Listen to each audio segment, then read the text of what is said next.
ரத்தினவாணி சமுதாய வானொலி வழங்கும்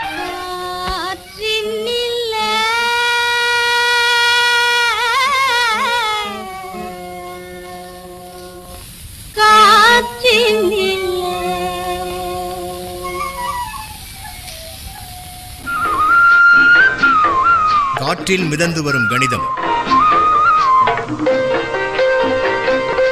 காற்றில் மிதந்து வரும் கணிதம் இந்திய அரசு அறிவியல் மற்றும் தொழில்நுட்பத்துறையின் ஓர் அங்கமான தேசிய அறிவியல் மற்றும் தொழில்நுட்ப தொடர்பியல் குழுமத்தின் ஆக்கம் ஊக்கம் ஆதரவுடன் ரத்தினவாணி சமுதாய வானொலி தயாரித்து வழங்கும் காற்றில் மிதந்து வரும் கணிதம்.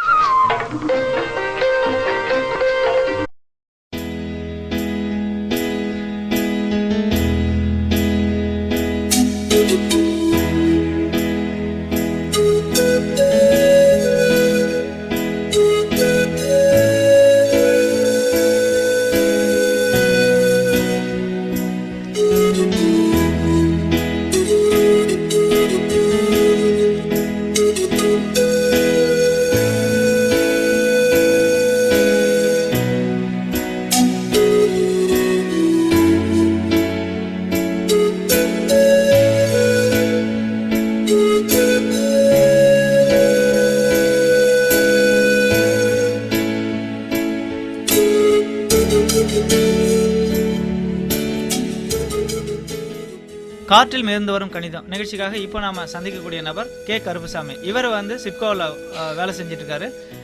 இவர் கருப்புசாமி அவர்களுடைய குடும்பம் குறித்தும் அவருடைய வேலை சார்ந்த பின்னணி குறித்தும் அவரை பற்றியும் இப்போ நம்ம காற்றில் மிதந்து வரும் கணித நிகழ்ச்சிக்குள்ள போறதுக்கு முன்னாடி அவரை பற்றி ஒரு சின்ன அறிமுகம். வணக்கம். வணக்கம். இப்போ உங்களை பற்றியும் உங்களுடைய குடும்ப பின்னணி, நீங்கள் எங்கே வேலை செய்கிறீங்க, என்ன மாதிரியான வேலை செஞ்சுட்டு இருக்கிறீங்க, எத்தனை வருஷமான தொழில் அனுபவம் இருக்குது, உங்களுடைய அன்றாட நிகழ்வுகள், இதை பற்றி எல்லாம் ஒரு கொஞ்சம் விளக்குங்களேன். சிட்கோவில் நான் செக்யூரிட்டியாக வேலை செஞ்சிட்ருக்கிறேன். நான் கிட்டத்தட்ட ஒரு 15 ஆண்டுகளாக பணிபுரிகிறேன். நான் இந்த வேலை செய்கிறதில் அப்படின்னு சொல்லியாச்சுன்னா எனக்கு எல்லாம் மேலே அதிகாரிகள் அல்லது அதே மாதிரி என் கூட வேலை செய்கிற செக்யூரிட்டியாக அத்தனை பேர்த்துக்கிட்டையும் ஒரு நல்ல முறையில் வேலை செஞ்சுட்டு வரேன். ஆனால் அதே மாதிரி எனக்கு மேலே இருக்கிற அதிகாரி எனக்கு கொடுக்கக்கூடிய சம்பளம் ஒரு குடும்பத்துக்கு ஒரு திருப்திகரமாக இருக்கிற அளவுக்கு எனக்கு இருக்குது. காரணம் ஏன்னு கேட்டால் நான் ஒரு நல்ல முறையாக வேலை செய்கிறதுனால இடைவிடாமல் 31 நாளும் நான் பணிபுரிகிறேன். அதனால் லீவ் எடுக்காமையும் அதே மாதிரி மது பழக்கமோ சிகரெட்டு பழக்கமோ மற்றபடி எந்த ஒரு பழக்கம் இல்லாதனால அவர் கொடுக்குற சம்பளம் ஒரு 8000 இருந்தாலும் 8500 வரையும் கொடுக்குறாரு. எனக்கு திருப்திகரமாக இருக்குது. அதே மாதிரி என்ற வீட்லேயும் எனது மனைவி மற்றவங்க வேலையும் அவங்க செய்கிறதுனால எனக்கு சம்பளம் எனக்கு ஏறக்குறைய எனக்கு சரியாக இருக்குது. அதே மாதிரி குழந்தைகள் எனக்கு 3 பெண்கள் அதே மாதிரி ஒரு பையன், அவங்கள நல்லா படிக்க வச்சு நல்லா ஆளாக்கி அவங்களுக்கு நான் அவங்க வேலை போயிட்டு இருந்தாலும் அவங்களுக்கு என்னால் முடிஞ்ச அளவுக்கு நான் அவங்க குடும்பத்துக்கும் கொடுத்துட்ருக்குறேன். அதே மாதிரி எனக்கு முதல் நன்றி சொல்லணும் அப்படின்னு சொல்லியாச்சுன்னா இந்த செக்யூரல் கம்பெனியில் முதலாளியாக இருக்கிற எம்டி அவருக்கு பதில் சொல்லணும். அவர் ரொம்ப நல்லா கடமைப்பட்டவர். மிக அற்புதமாகவும் அழகாகவும் உங்களுடைய வேலை பின்னணி குறித்தும் உங்களுடைய கம்பெனி நிர்வாக அதிகாரிகள் குறித்தும் அழகாக சொன்னீங்க. இப்போ பார்த்திங்கன்னா நம்ம இந்த நிகழ்ச்சியே காற்றில் மிதந்து வரும் கணிதம் அப்படின்றது தான். இந்த கணிதம் அப்படின்றது ஒவ்வொருத்தருடைய வாழ்க்கையிலையும் மிகப்பெரிய ஒரு சிக்கலான விஷயமா இருக்குது. இப்போ கணக்கில் யாரெல்லாம் பெட்டராக இருக்காங்களோ அவங்கெல்லாம் வாழ்க்கையில் ஒரு நல்ல நிலைக்கு வந்திருக்கிறாங்க. ஸோ கணக்கு நல்லா போடுற மாணவர்கள்லாம் பார்த்திங்கன்னா ரொம்ப அதிக மதிப்பெண்கள் வாங்குவாங்க. நல்ல உயர்ந்த நிலைக்கு படித்து நல்ல மார்க் ஸ்கோர் பண்ணி நிறைய நல்ல கல்லூரிகள்லாம் படித்து நல்ல வேலைகள்லாம் போயிருக்கிறாங்க. கணக்கு நல்லா இருந்தாவே அவங்களுக்கான அந்த மூளை திறன் ஒரு நல்ல பவர் இருக்கும் அப்படின்னு சொல்கிறாங்க. ஸோ அந்த விதத்தில் தான் பார்த்திங்கன்னா அந்த கணித மூளையை வளர்த்தெடுக்கணும். கணிதத்தை எல்லா மக்களுக்கும் ஒரு புரிதலை ஏற்படுத்தணும். சின்ன சின்ன கணக்குகள் கூட்டல் கழித்தல் கணக்கு கூட தெரியாத எத்தனையோ பாமர மக்கள் இருக்கிறாங்க இன்னும். அப்படின்றதுனால தான் இந்த நிகழ்ச்சியின் மூலமாக நம்ம கணக்கு சொல்லி கொடுத்துக்கிட்டு வரோம். அந்த வகையில் பார்த்திங்க அப்படின்னா உங்களுக்கு உங்களுடைய வாழ்க்கையில் உங்களுடைய அன்றாட நடைமுறை விஷயங்களில் என்ன மாதிரியான கணக்குகளை நீங்கள் அதிகமாக போட வேண்டியிருக்கு, கணக்கு எந்த இடங்களெல்லாம் உங்களுக்கு பிணக்காக இருக்குது அப்படின்ற விஷயத்தை நீங்கள் சொன்னீங்க அப்படின்னா உங்களுக்கு கணக்கு குறித்த புரிதல் எந்த இடத்துல வேணும், எந்த மாதிரியான கணக்கு, இப்போ ஒரு பேங்க்லேயோ இல்லை ஒரு வீட்டு அன்றாட பட்ஜெட்லேயோ இல்லை ஒரு லோன் கட்டணும், ஒரு ஹவுசிங் லோன் போட்டு அதுக்கான ஒரு கணக்கு வேணும், ஒரு மாதம் ஒரு 1 லட்ச ரூபாய்க்கு நாங்கள் கணக்கு போடுறோம், இப்போ லோன் வாங்குறேன் அப்படின்னா அதுக்கு மாதம் எவ்வளோ நான் இஎம்ஐ கட்டணும், அதுக்கான வட்டி விகிதங்கள் என்ன, இல்லை உங்களுடைய மாத சம்பளத்தில் வந்து எந்த மாதிரியான மிச்சப்படுத்தலாம், எவ்வளோ செலவு பண்ணுறன்ற கணக்கு வழக்குகள் ஏதாவது தெளிவு வேணுமா, இந்த மாதிரியான விஷயங்களை வந்து நீங்கள் சொன்னீங்க அப்படின்னா, எந்த மாதிரியான இடத்துல உங்களுக்கு கணக்கு ஒரு சிக்கலாக இருக்குது அப்படின்னு சொன்னீங்க அப்படின்னா அது குறித்து நமது கணித ஆசிரியை இது உங்களுக்கு விளக்கமாக எடுத்துரைப்பாங்க. சொல்லுங்கள், உங்களுக்கு எந்த மாதிரியான இடத்துல வேணும் அப்படின்றத நமது கணித ஆசிரியை அவர்களிடம் முன்வைத்தால் அவர்கள் உங்களுக்கு மிக அழகாகவும் அற்புதமாகவும் இந்த கணித பாடங்களை கணிதத்தை வந்து உங்களுக்கு தெளிவுபடுத்துவாங்க. பேசுறீங்களா? நான் இதுவரையில் சம்பளம் 8500 பக்கம் வாங்கிட்டு இருக்கிறேன் அப்படின்னா, இன்னும் நான் இந்த வரவு செலவில் வந்து நான் வீட்டுக்கு கொடுக்கறது, மனைவி பையன் அல்லது குடும்பத்துக்கு கொடுக்கறது அப்படிங்கிறது வந்து பட்ஜெட் போடாத அளவுக்கு நான் இதுவரையில் கணக்கும் பார்க்குறதில்ல, ஒன்றும் பார்க்குறதில்ல. ஏன்னுட்டா வர்ற சம்பளத்தில் வந்து அவங்களுக்கு 1000, அவங்களுக்கு 500, இப்போ குடும்பத்துக்கு 2000 அல்லது இப்போ இப்படி மற்றபடி அப்படின்னு இந்த நம்ம வண்டி வாகனத்துக்கு பெட்ரோல் செலவு இப்படிங்கிற மாதிரி எல்லாம் நான் கொடுத்துட்டு வந்து கணக்கு இதெல்லாம் பார்க்கல. ஆனால் அதே மாதிரி நான் இந்த ஒரு மது பழக்கமும் அதே சமயத்தில் பீடி சிகரெட் இல்லாதனால நம்மளுக்கு இந்த வர்ற காசு வந்து வீட்டுக்கு கொடுக்கறதுக்கு குடும்பத்துக்கு கொடுக்கறதுக்கு அந்தளவுக்கு இதுவரையில் இருந்திருக்குது. ஆனால் இதுவரையில் நான் இன்னும் அந்த வரவு செலவு கணக்கு திட்டத்தை வந்து நான் எவ்வளவுக்கு செஞ்சுருக்கிறேன், எவ்வளவு கொடுத்துருக்குறேன் அப்படிங்கிறது நான் இதுவரையில் கணக்கும் போடல, பார்க்கல. ஆனால் அதுவரையில் பணம் காசு வந்து எங்கிட்ட இல்லைங்காமல் இல்லை, கடனே ஆகாத அளவுக்கு இருந்தது. ஒரு சீட்டும் கூட மாதமான அந்த சீட்டு போட்டிருந்தேன். அந்த சீட்டும் எடுத்து அந்த குடும்பத்தை நடத்திட்டு வர்றதுனால நான் இன்னும் இதுவரையில் இன்னும் அந்த கணக்கு பட்ஜெட்டெல்லாம் போடல. ஆனால் அதனால் உங்கள்கிட்ட வந்து என்னதுமா இந்த கணக்கு வரவு செலவு என்னங்கிறத கொஞ்சம் தெரிஞ்சுக்கலாம் அப்படிங்கிறதுக்கு வேண்டி உங்கள்கிட்ட கேட்குறேன். அதை நீங்கள் கொஞ்சம் விரிவுபடுத்தி சொன்னீங்கன்னா அதுபடி நான் கொஞ்சம் நான் அந்த வரவு செலவு திட்டத்தை போட்டு நான் நடத்திக்கலாம் அப்படின்னு இருக்கிறேன்.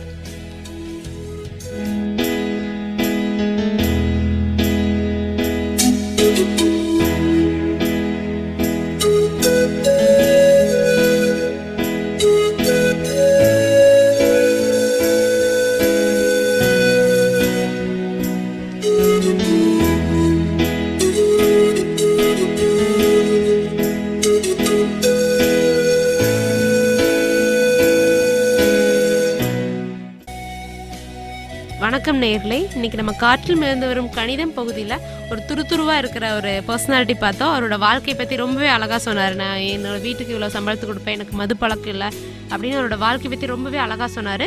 அதாவது கருப்புசாமி ஐயா அவர் வந்து சிட்கோ பகுதியில் செக்யூரிட்டியாக வேலை செஞ்சிட்ருக்கு அப்படின்னு சொன்னார். அவர் வந்து முடிஞ்ச அளவுக்கு என்னோட டெய்லி ஆகிற செலவு வந்து நான் குறைச்சிக்குவேன், ஆனால் அதையும் என்னோட சாப்பாடு செலவுக்காக ஒரு 60 ரூபாய் செலவாயிரும், எனக்கு பெட்ரோல் செலவு போக்குவரத்து செலவுக்காக ஒரு 60 ரூபாய் செலவாயிரும், அதாவது டெய்லி வந்து 120 ரூபா செலவாகும், என்னால் அதை குறைக்க முடியாத சூழ்நிலையில் நான் இருக்கேன் அப்படின்னு சொன்னார். அது ஏற்றுக்கூடிய விஷயம் தான். ஸோ சாப்பாட்டுக்கான செலவையும் நம்மளால குறைக்க முடியாது, பட் போக்குவரத்து செலவையும் அவரால் குறைக்க முடியாது. ஸோ 120 ரூபா வந்து அவருக்கு வந்து டெய்லி செலவாகுது. அவரோட சம்பளம் பார்த்திங்கன்னா 8500 ரூபாய்ன்னு சொன்னார். ஸோ ஒரு நாளைக்கு அவருக்கு 120 ரூபா செலவாகுதுன்னா 30 நாளைக்கு பார்த்திங்கன்னா அவருக்கு 3600 ரூபாய். சரிங்களா? இது போக அவரோட சம்பளம் தனியாக கால்குலேட் பண்ணுறதில்ல, வீட்டில் அவரோட மனைவி பிள்ளைங்க எல்லாம் கொடுக்குறத வச்சு ஷேர் பண்ணி தான் நாங்கள் செலவு பண்ணிகிட்டு இருக்கோன்னு சொன்னார். ஸோ அவரோட சம்பளத்துலேருந்து மட்டும் பார்த்திங்கன்னா 8500 ரூபா வாங்குறாரு. ஸோ 3600 ரூபா வந்து செலவு வந்துடுது. சரிங்களா? மாதம் டெய்லி செலவோட கூட்டுத்தொகை பார்த்திங்கன்னா 3600 ரூபா வருது.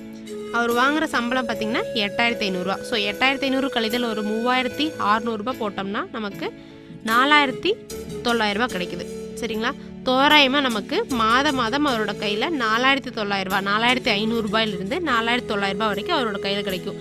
வீட்டில் வந்து வீட்டோட செலவுக்காக 2900 ரூபா கொடுத்ததான்னு வைங்க. சரிங்களா? ஒரு அப்ராக்சிமேட்டான அமௌண்ட் ஒரு 2900 ரூபா வந்து வீட்டுக்கு கொடுத்தாரு. ஸோ அவரோட கையில் கண்டிப்பாக எவ்வளோ நிற்குங்க, ஒரு 2000 ரூபா வந்து அவரோட கையில் நிற்கும். சரிங்களா? ஸோ இது அதே மாதிரி தான் இது மாதிரி ஒரு பர்சனாலிட்டி நம்ம முன்னாடியே பார்த்துருக்கோம். 2000 ரூபா அவரோட கையில் நிற்கிதுன்னா கண்டிப்பாக ஒரு ஆர்டி அக்கௌண்ட் ஒன்று ஓப்பன் பண்ணி ஒரு சேவிங்ஸ் அவர் போட்டுட்டு இருந்தாருன்னா மாதம் 2000 ரூபா போட்டார்னா அவருக்கு வருஷத்துக்கு 12 மாதம். ஸோ எவ்வளோ வருங்க, 2000 பெருக்கல் 12 போட்ட நமக்கு 24,000 கிடைக்கும். மாதம் 2000 ரூபாய் சேவிக்கும் போது அதுக்கு வருஷம் பார்த்திங்கன்னா ஒரு பெரிய பல்கான அமௌண்ட், அதாவது 24,000 ரூபாய் கிடச்சிருது. ஸோ அது கண்டிப்பாக அதுக்கு ஒரு வட்டி கண்டிப்பாக போடுவாங்க. வட்டி பார்த்திங்கன்னா எடுத்துக்காட்டுக்கு ஒரு 9 ரூபா வட்டின்னு வச்சுக்கலாம், சரிங்களா? ஸோ 24,000க்கு 9 ரூபா வட்டின்னு பார்த்திங்கன்னா அவருக்கு 2160 ரூபா வந்து அவருக்கு வட்டி கிடைக்கும். ஸோ 24,000 ரூபாய்க்கு 2160 ரூபா சேரும்போது எவ்வளோ வச்சுங்க, 26,160 ரூபா வந்து வந்துருச்சு அவரோட அக்கௌண்ட்டில். அவருக்கு 3 பெண் குழந்தைகள் சொன்னார். ஸோ அவங்களுக்கு ஏதாவது விசேஷம் பண்ணுற கூட இது கண்டிப்பாக யூஸ்ஃபுல்லாக இருக்கும். மாதம் அவரோட செலவினத்தை குறைச்சி கொஞ்சம் கஷ்டப்பட்ட ஒரு 2,000 ரூபாய் அவரோட அக்கௌண்ட்டில் போட்டால் வருஷங்கும் போது அவருக்கு பெரிய பல்கான அமௌண்ட்டு கிடைக்கும். அவருக்கு இது கண்டிப்பாக ஒரு உறுதுணையாக இருக்கும், சரிங்களா? ஐயா, இது கண்டிப்பாக உங்களுக்கு நான் புரிஞ்சிருக்குன்னு நம்புகிறேன். இது மாதிரி பட்ஜெட் ஆல்ரெடி போட்டு பார்த்துருக்கீங்களா? இந்த பகுதி வந்து உங்களுக்கு ஒரு தூண்டுகோலாக இருக்கும். எங்களால் வந்து உங்களுக்கு தான் கண்டிப்பாக சேமிக்கணும் அப்படின்னு சொல்ல முடியாது, ஏன்னா திடீர்னு செலவுகள் உங்களுக்கு வர செய்யும்.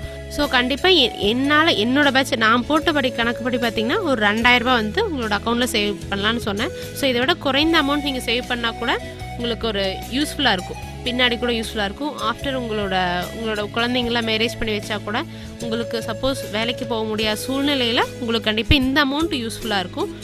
இன்றைக்கி வந்து டெய்லி நம்ம வேலைக்கு வர்றோம், வீட்டுக்கு போகிறோம், சந்தோஷமாக இருக்கும். இது எல்லாம் தாண்டி ஒரு சின்ன விஷயத்தை வந்து உங்களோட மைண்டில் தூண்டி விட்டோம் அப்படிங்கிற ஒரு சந்தோஷம் எங்களுக்கு இருக்குது.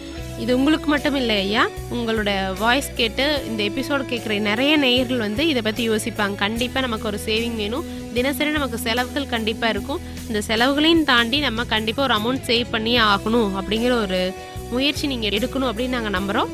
நன்றி.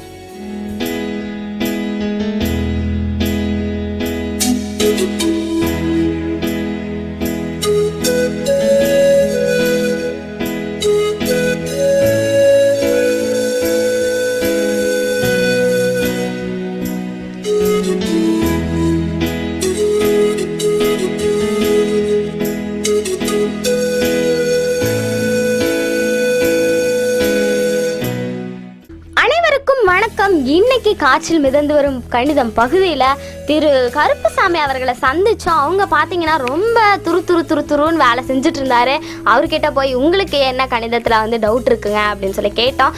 அவர் பார்த்தீங்கன்னா ஒரு மாதத்துக்கு ஒரு எவ்வளோ சம்பளம் வாங்குறான்னு சொன்னோன்னா ஒரு 6,000 அப்படின்னு சொல்லி நம்ம வச்சுக்கலாம். ஒரு 6,000 சம்பளம் வாங்குறேங்க நான். ஆனால் வந்துட்டு எனக்கு வந்து நான் ஒரு நாளைக்கு வந்து நிறைய செலவு பண்ணிடுறேங்க. அனாவசிய செலவுகளும் நிறையா பண்ணுறேன், தேவையான செலவுகளும் நிறையா பண்ணுறேன். ஒரு நாளைக்கு பார்த்தீங்கன்னா ஒரு 200 ஒரு 200 ரூபாயாவது நான் செலவு பண்ணுறேங்க.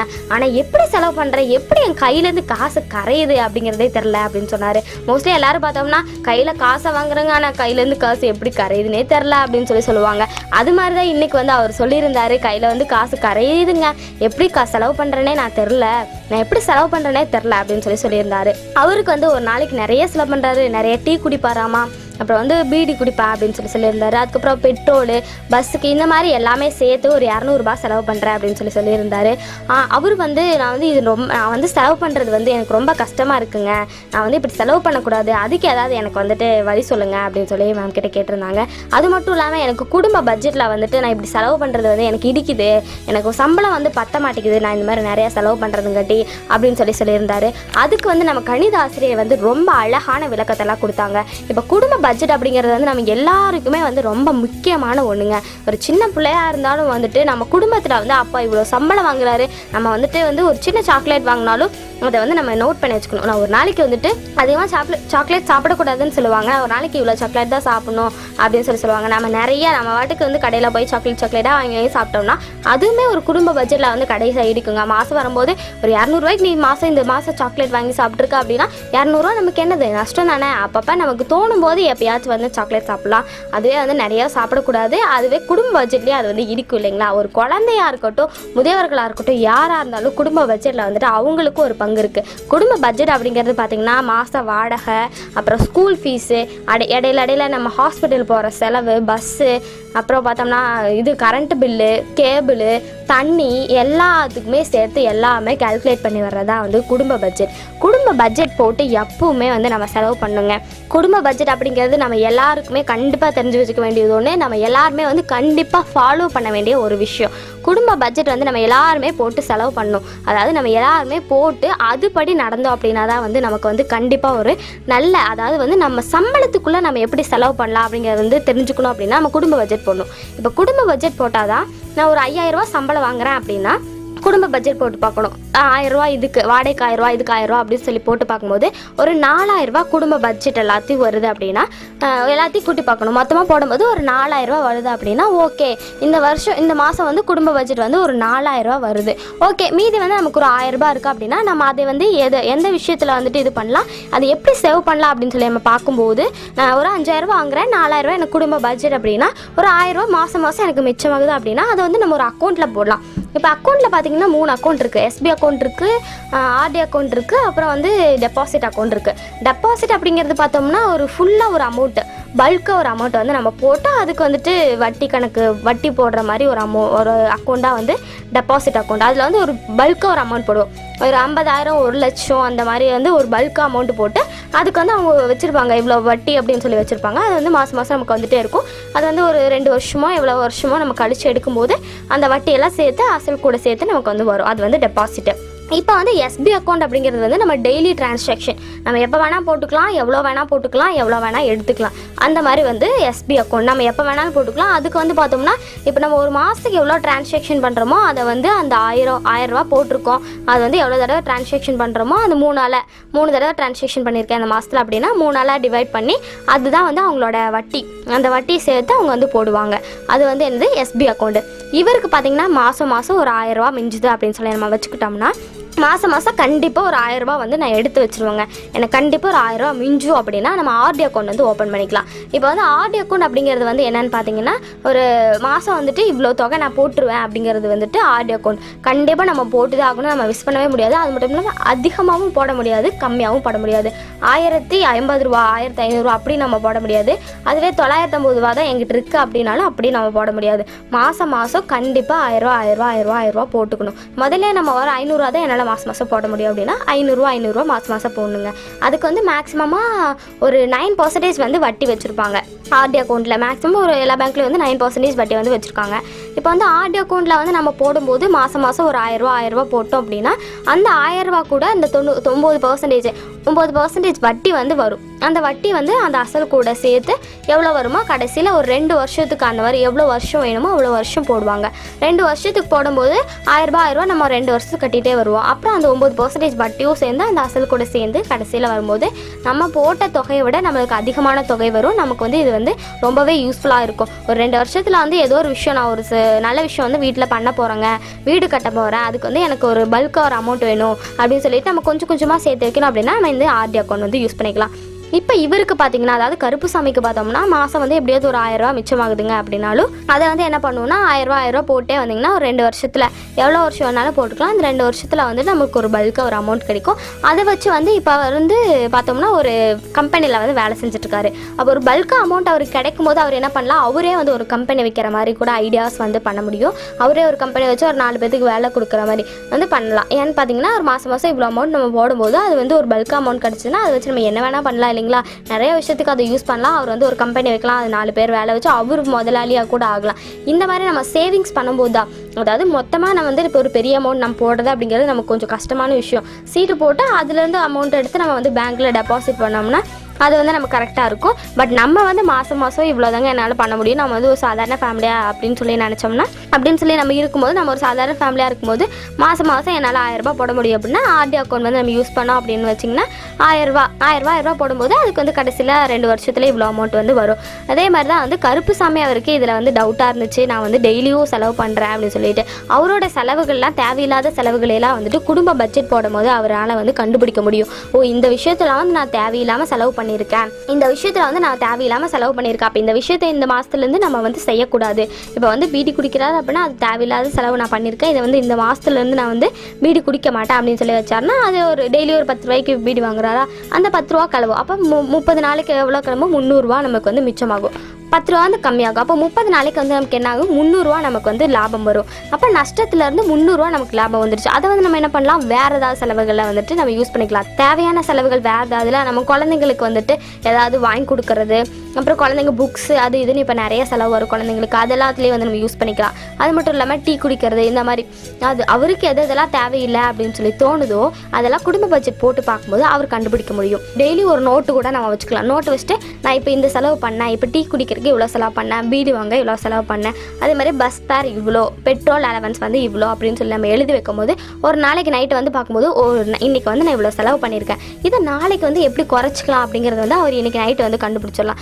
அதே மாதிரி குடும்ப பட்ஜெட் வந்து மாதத்துக்கு ஒரு தடவை இல்லை வாரத்துக்கு ஒரு தடவை, ஒரு சிலருக்கு பார்த்தோம்னா வார சம்பளமாக இருக்கும், ஒரு சிலருக்கு பார்த்தோம்னா மாத சம்பளமாக இருக்கும்.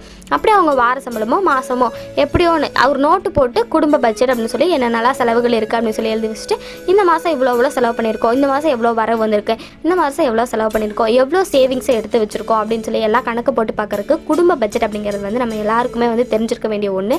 இதை வந்து ஆர்டி அக்கௌண்ட், அதே மாதிரி ஆர்டி அக்கௌண்ட்டில் வந்துட்டு இந்த மிச்சமான வரவுகளை வந்துட்டு ஒரு 1000 ரூபா மிச்சமாக இருக்குது அப்படின்னா அந்த ஆர்டி அக்கௌண்ட்டில் போடுங்க அப்படின்னு சொல்லி ஒய்ஃப் சொல்லும்போது ஹஸ்பண்ட் வந்து ஆர்டி அக்கௌண்ட் ஓப்பன் பண்ணி அதில் போட்டார் அப்படின்னா அதே மாதிரி அவருக்கு வந்துட்டு நல்லா லாபம் கிடைக்கிறதுக்கு நிறையா வாய்ப்புகள் வந்து இருக்குது. கண்டிப்பாக வந்து லாபம் கிடைக்கும். அதில் ஆடியோ அக்கௌண்ட்டில் மாதம் 1000 ரூபா போடும்போது இதை வந்து நம்ம கணித ஆசிரியர் வந்து அவருக்கு தெரில அப்படின்னு சொல்ல விஷயத்தை வந்து நல்லா புரிகிற மாதிரி விளக்கமாக அழகாக தெளிவாக சொல்லி கொடுத்தாங்க திரு கருப்புசாமி அவருக்கு.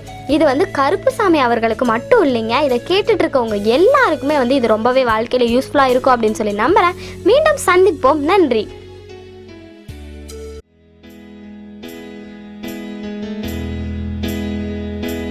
Thank you.